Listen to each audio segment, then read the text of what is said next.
my name is Claire Bennett. I'm 32 years old. And the morning my boss fired me in front of the entire department, he smiled like he had finally won something. That was the part I remember most. Not the silence in the room. Not the way 37 people suddenly became fascinated by their laptops. Not even the words he used. The smile. Small, satisfied, almost relieved.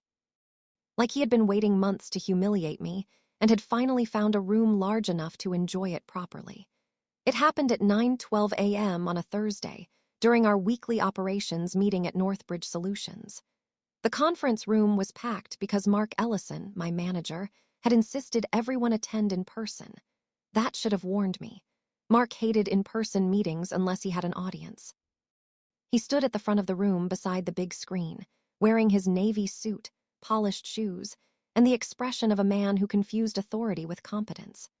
I sat near the middle of the table with my laptop open, a printed account summary beside me, and 3 hours of sleep behind my eyes because I had spent most of the night fixing a reporting issue for our largest client, Meridian Health Group.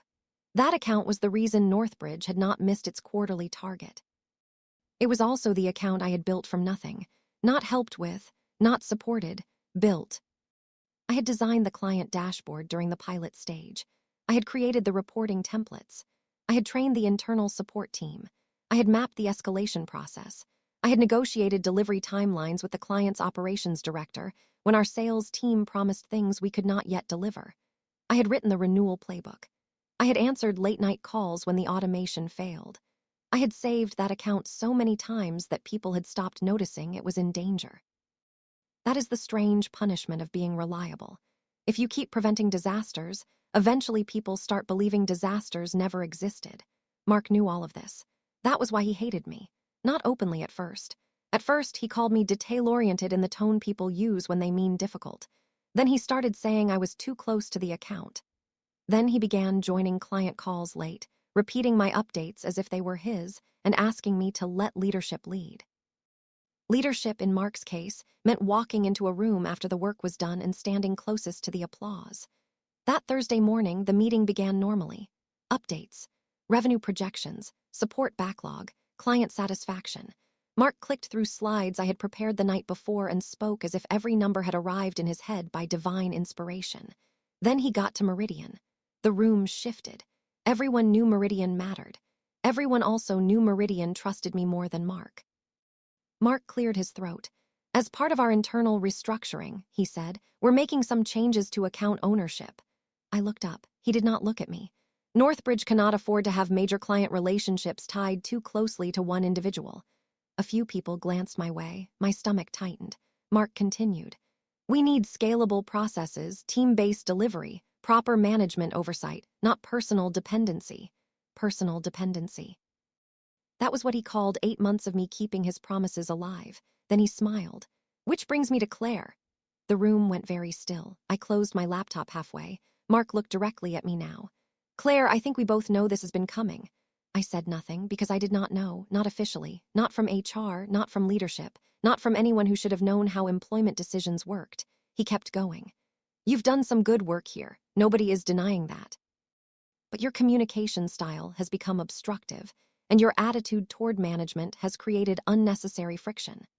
I felt my face warm, not because I was embarrassed, because every woman in that room knew what obstructive meant when said by a man who had been corrected in front of a client. It meant I had asked for decisions in writing. It meant I had refused to make false delivery promises. It meant I had stopped letting Mark take credit without leaving a record. He turned slightly toward the room. We need people who understand collaboration, not ownership. That word hit me, ownership. Funny, considering what would happen next. I looked toward HR. Our HR business partner, Angela, sat at the far end of the table, frozen, her pen suspended over her notebook. She looked surprised. That told me Mark had not cleared this properly. Or if he had not told her he planned to do it like this. Mark placed both hands on the table. So effective immediately, your employment with Northbridge is terminated. A tiny sound escaped someone near the window. Maybe a gasp, maybe a chair shifting. Mark's smile widened. Claire, you're not as important as you think. Anyone can do your job. There it was. The sentence he had been trying to say for months. The room held its breath. I looked at him. Then at the screen behind him, still showing the Meridian account dashboard I had built. then at the people around the table. Some looked horrified. Looked down. Some looked afraid. Nobody spoke. That hurt more than I expected. Not because I thought they owed me rescue, because many of them had called me privately over the last year asking for help, advice, edits, coverage, templates, explanations, and protection from Mark's chaos.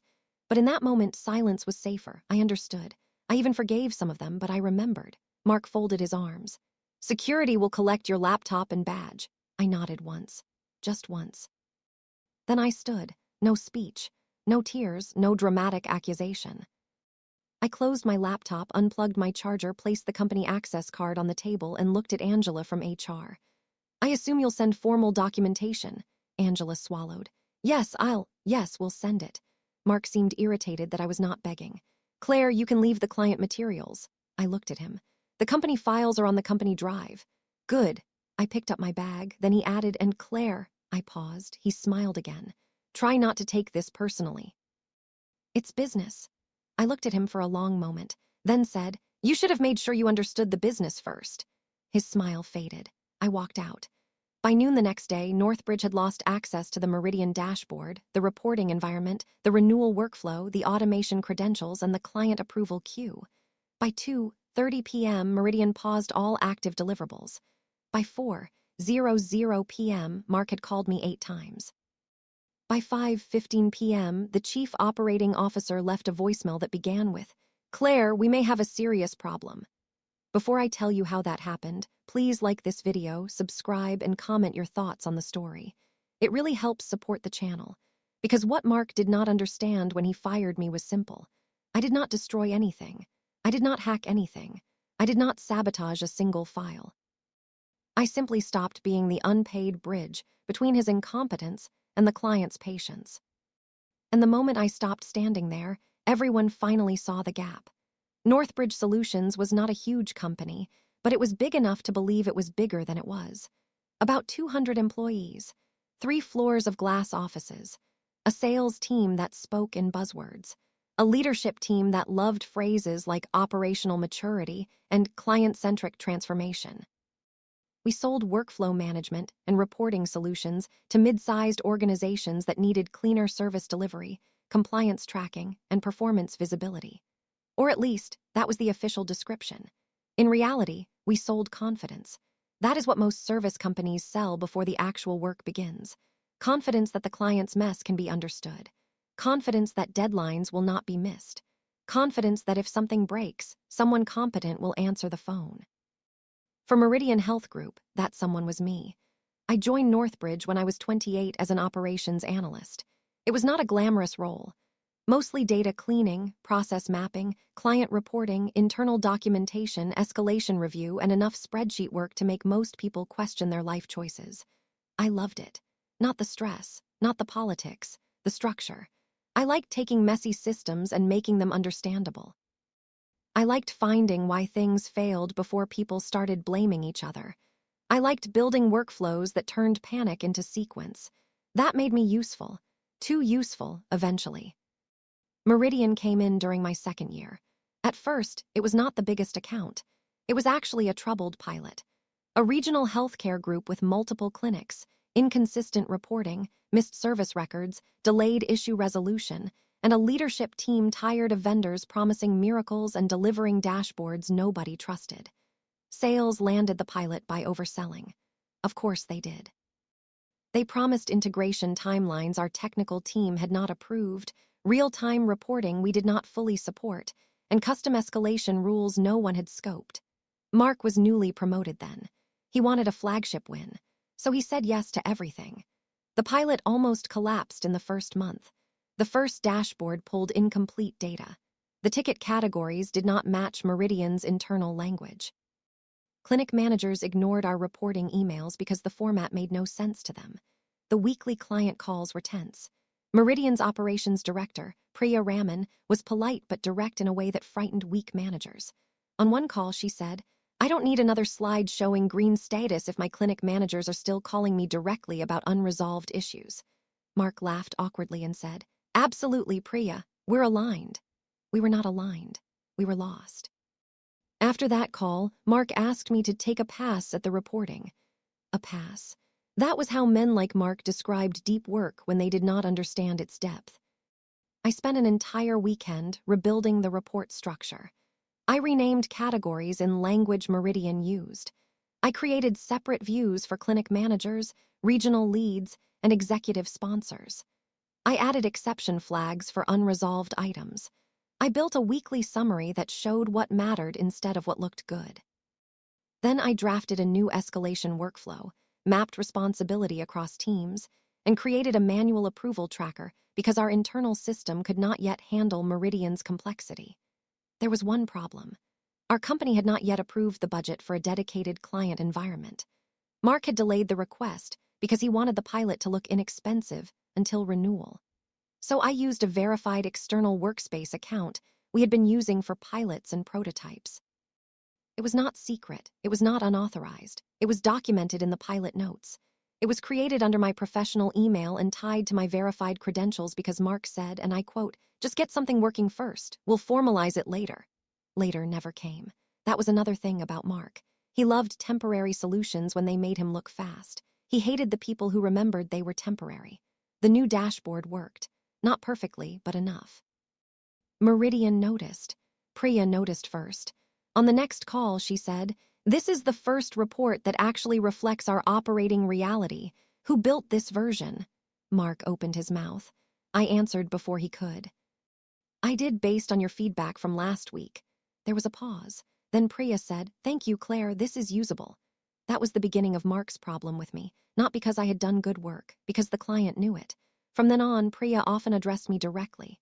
"Claire, what's the status on the clinic exception report? Claire, can you walk us through the new escalation rule? Claire, did your team identify why the Western region numbers are lagging?" Each time, Mark's jaw tightened. Each time he tried to pull the conversation back to himself. But clients are not stupid. They know who answers clearly. They know who follows up. They know who hides behind language. Within 6 months, Meridian expanded the pilot. Within 9 months, they signed a larger contract. By the end of the year, they were our highest value account. Leadership celebrated Mark. Mark celebrated himself. At the quarterly meeting, he stood on stage and said, "This win proves what strong account leadership can do." I sat in the audience while people clapped. My name appeared once on the slide, small font, under support team. That evening, Priya sent me a private message. "I hope they know what you did." I stared at it for a long time before replying. Some do. That was not entirely true. But it was all I could write without sounding pathetic. The year after Meridian expanded, my workload became ridiculous. I was no longer just an analyst. I was unofficial account architect, reporting lead, escalation manager, client translator, internal trainer, documentation owner, and Mark's emergency repair service. If Meridian needed something fixed quickly, people came to me. If leadership needed a summary, I wrote it. If support was confused, I trained them. If Mark made a promise he did not understand, I turned it into a plan or explained why it could not happen. When things went right, Mark briefed leadership. When things went wrong, he asked why I had not flagged the risk sooner. That was when I started documenting everything. Not because I planned revenge, because I needed proof I was not losing my mind. Every approval request, every warning, every as discussed, every version history, every pilot note showing why the external account existed, every message from Mark saying, "Use your setup for now." Every response where I asked when the company wanted to migrate ownership formally. Every delay, every ignored email. There's a special kind of loneliness in being the only person who remembers the foundation while everyone else admires the building. Mark's resentment grew after Meridian's renewal discussion began. The contract was large enough to affect leadership bonuses, large enough to make Mark's career, large enough to make him dangerous. Priya wanted continuity. She told our COO directly on a call, "Claire should remain heavily involved through renewal." She understands the operational logic better than anyone. The COO, Daniel Morris, said, "Of course." Mark smiled on the call. Afterward, he called me into his office. He closed the door. That was never good. "You need to stop positioning yourself as indispensable," he said. I sat across from him, folder in my lap. "I'm not positioning myself, I'm answering questions." "You answer too much." "I answer what the client asks. You should defer to me." "When it's strategic, I do." His eyes narrowed. "All of it is strategic. That would have been funny if it were not dangerous. I said carefully, Mark, Meridian's trust depends on accuracy. If we slow down answers just so they come through you, we risk frustrating them. He leaned back. There it is. What? The attitude, I blinked. What attitude? The idea that you know better than leadership. I looked at him for a long moment, then made the mistake of being honest. On this account, sometimes I do. He never forgave me for that. After that, small things started happening. I was left off calls I normally led. Meeting notes were rewritten to make my recommendations sound like Mark's. A junior analyst was asked to shadow me, but his questions made it clear Mark had told him he would soon take over my tasks. My performance review mentioned tone. Tone is a wonderful word in corporate settings because it can mean anything and prove nothing. I asked HR for clarification. Angela said, Mark feels you can be resistant in collaborative settings. I asked for examples. She said she would follow up. She never did. 2 weeks later, I discovered Mark had sent leadership a Meridian transition plan. My name was in it, under knowledge transfer. Not account lead, not architect, knowledge transfer. I read that document at my desk and felt something inside me go cold. He was preparing to remove me, but he still needed me to train the people replacing me. That afternoon, Mark called a meeting with me and 2 junior analysts. He said, we need to reduce single-point dependency. I said, good, then we should migrate the pilot environment into formal company ownership before renewal. He waved a hand. Later, I opened my notebook. I've raised that 5 times, and I've said we'll handle it. When? His smile tightened. Claire, your job is to support the transition, not interrogate timelines. The 2 analysts looked down. I nodded. Then please confirm in writing that you are choosing not to migrate the environment before renewal. He stared at me. Excuse me? For documentation. His face changed. Do you always need to protect yourself? I met his eyes. Only when people make it necessary. That was probably the day he decided to fire me. The public meeting came 8 days later. The night before, I stayed late fixing Meridian's reporting issue. Mark had promised Priya that the dashboard would include a new renewal readiness view by morning. He had not told me until 5:47 p.m. I built it. Of course I did. Not for him, for the client. That was the trap. Good people often keep doing good work for bad managers because the people affected by failure are not the managers. They are clients, coworkers, patients, customers, people who never see the politics behind the missed deadline. I sent the final update at 1:14 a.m. Mark replied at 6:08 a.m. Looks fine. Not thank you. Not good work. Looks fine.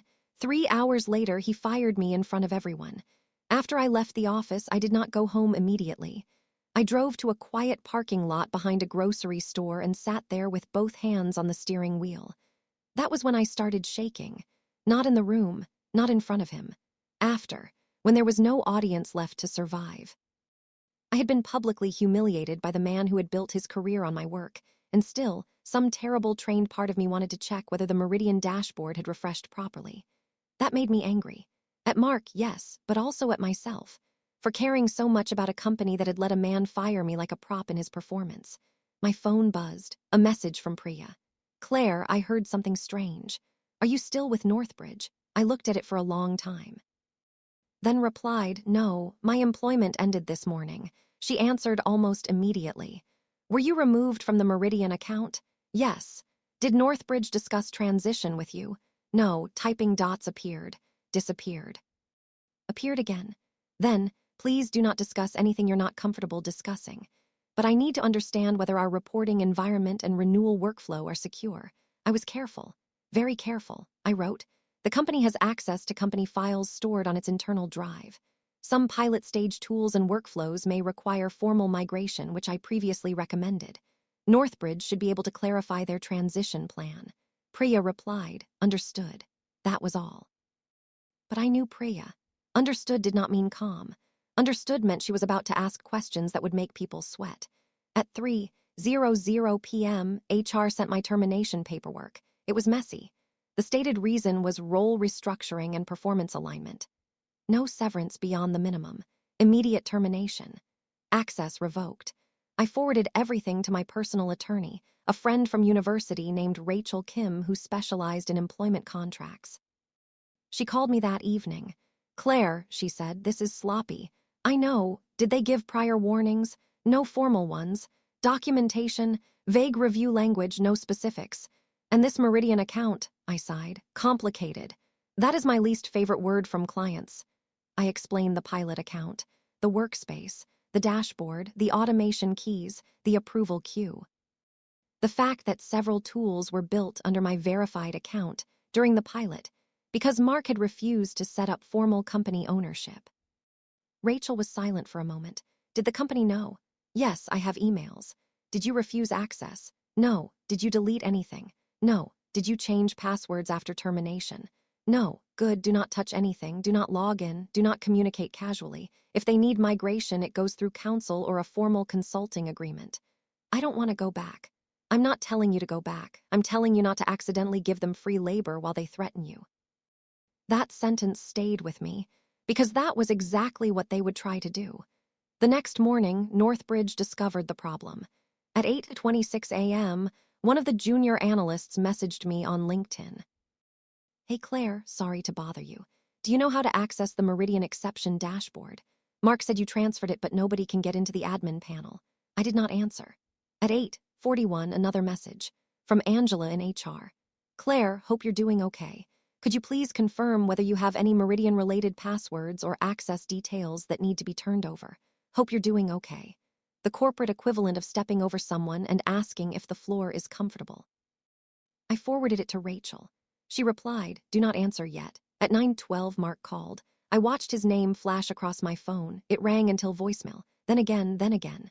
At 9:29, he texted, Claire, we need the Meridian access credentials immediately. This is company property. I forwarded that too. Rachel replied, now we answer. She drafted the response. I sent it. Mark, all company files in my possession were left on company systems before my departure.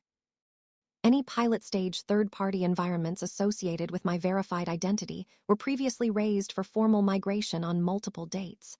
Please direct all further requests through HR and legal. He called within 30 seconds. I did not answer. At 10:15, Priya emailed Northbridge leadership and copied the Meridian executive sponsor. I know because Daniel Morris accidentally forwarded it to me later during the panic. Her email was short. We have been informed that Claire Bennett is no longer with Northbridge and was removed from the Meridian account without transition. We are pausing expansion activity until Northbridge confirms continuity, system ownership, reporting access, and the assigned operational lead. Claire has been our primary operational contact and the architect of the current reporting structure. This change materially affects our confidence in the renewal process. Materially affects our confidence. Client language for, fix this now or lose us. By noon, Northbridge was in full panic. The junior analysts could view exported reports but could not modify the dashboard logic. The automation keys required administrator verification. The renewal approval tracker was linked to a workflow environment under my identity. The documentation existed, but not enough for people who had never actually run the account. Mark apparently told leadership I had withheld access. It reviewed the environment notes and found my emails asking for migration. 5 of them. One response from Mark said, let's not overcomplicate this before renewal. We'll formalize after. That email became very important. At 2:30 p.m., Daniel Morris, the COO, called me. I let it go to voicemail. Then I listened. Claire, this is Daniel. I'm sorry to call under these circumstances. We're trying to understand the Meridian setup and may need your help clarifying a few things. Please call me back. A few things. People love making disasters sound small when they need favors. Rachel called him back on my behalf. I sat beside her in her office while she put him on speaker. Daniel, she said, Claire is willing to provide factual clarification through appropriate channels. However, given the circumstances of her termination, she will not provide unpaid consulting services or informal access support. There was a pause. Then Daniel said, we're not trying to take advantage. Rachel looked at me. I looked back. Both of us said nothing. Daniel continued. The client relationship is at risk, Rachel replied. That appears to be a business continuity issue created before Claire's termination. Silence. Then Daniel sighed. Mark handled this poorly. That was the first honest sentence I had heard from Northbridge all week. Rachel said, poorly is one word. Daniel asked what I wanted. I surprised myself by knowing. First, written confirmation that I had not withheld company property, deleted files, or sabotaged access. Second, correction of the termination record. Third, Compensation for transition consulting at an hourly rate high enough to make them respect each minute. Fourth, all communication through counsel or recorded meetings. Fifth, Mark removed from any direct communication with me. Rachel listed the terms. Daniel did not like them, but he did not reject them. Because Meridian was worth too much. The emergency meeting happened the next morning. I attended remotely from Rachel's office. On the call were Daniel, Angela from HR, Northbridge's general counsel, the head of IT, Mark, two senior executives, Priya from Meridian and Meridian's procurement director. Mark looked like he had not slept. Good. I do not say that kindly, but truthfully. The meeting began with Daniel trying to sound calm. We're here to clarify ownership and transition concerns related to the Meridian account. Priya interrupted gently. Before we discuss transition, I need to understand why Claire was removed without notice. Mark shifted. Daniel said, that was an internal staffing decision. Priya replied, it became a client risk. The general counsel stepped in. We're reviewing process gaps. Then it shared their findings. The company had access to internal files, but the live Meridian reporting environment had originated as a pilot workspace under my verified account. The automation layer had been built before formal company migration. The renewal workflow was linked to a structure I had designed and administered because a dedicated environment had never been approved. It said, there are multiple emails from Claire recommending formal migration. Priya looked at Mark. Why wasn't that done? Mark cleared his throat. We had planned to do that after renewal. Priya's face did not change. That seems backwards. I nearly smiled. Then came the moment that truly ended Mark. Daniel asked, Mark, did you understand that terminating Claire before migration would create access and continuity risks? Mark said, Claire never made the risk clear. I opened my folder. Rachel unmuted. Claire has documentation. Mark's eyes flicked toward the screen. Rachel shared the emails, one by one. Claire, we need to migrate Meridian's pilot tools to company ownership before renewal. Claire, current environment still relies on my verified admin credentials. Claire, removing me before migration may create client continuity risk. Claire, please confirm whether it will own the workspace before account transition. Mark will handle it later, don't overcomplicate this. The call went silent, not uncomfortable. Damning. Priya leaned back in her chair, then she said, Mark, you told us Claire's transition was planned. Mark's face tightened. It was planned internally. Priya shook her head once. No, it clearly was. Daniel looked furious, not loud. Corporate furious. The kind that gets people removed from org charts. Then Priya said the sentence that made every hour I had spent on Meridian feel both painful and worth it. We trusted Claire, not Mark. Mark looked down, and for the first time since I had known him, he had nothing to say. The outcome came quickly after that. Northbridge signed my consulting agreement by 4:00 p.m. My hourly rate was more than Mark made in a day. That was not petty. That was market correction. I provided a structured transition plan. No casual calls, no emergency texts, no quick questions. Every minute logged, every request documented, every answer sent through the agreed channel. I did not rescue Mark. I stabilized the client for the people who had not caused the mess. There is a difference. Within 1 week, Meridian's environment was migrated properly. Within 2 weeks, Mark was placed on administrative leave. Within a month, he was gone. Officially, he resigned. People like Mark often do once the alternative is written down.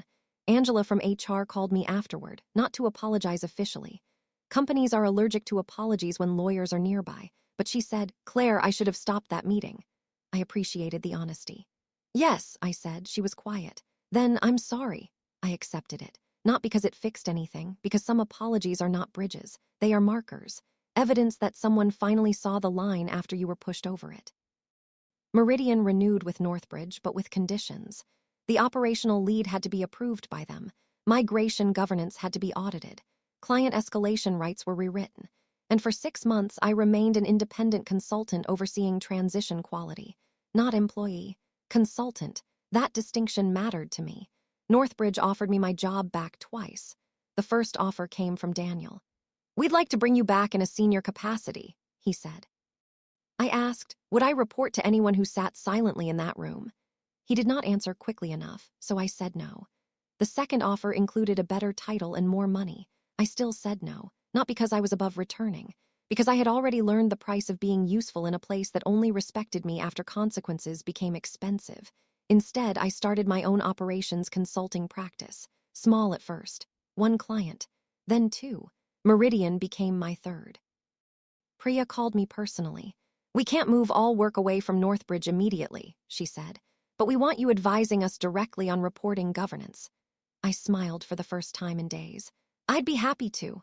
And I was, not because I wanted to punish Northbridge, because I wanted to build something where my name could not be reduced to support team by a man standing closest to my work. 6 months later, I attended a Meridian vendor review. This time, I was not sitting behind Mark. I was not feeding him answers. I was not watching someone else present my work. I was seated at the table with my own company name on the agenda, Bennett Operations Advisory, small font, but mine. Priya introduced me as the consultant who rebuilt our reporting governance. No one corrected her. No one took the credit. No one smiled like they had won by humiliating me. After the meeting, I sat in my car for a moment before driving home. Not shaking this time, just quiet.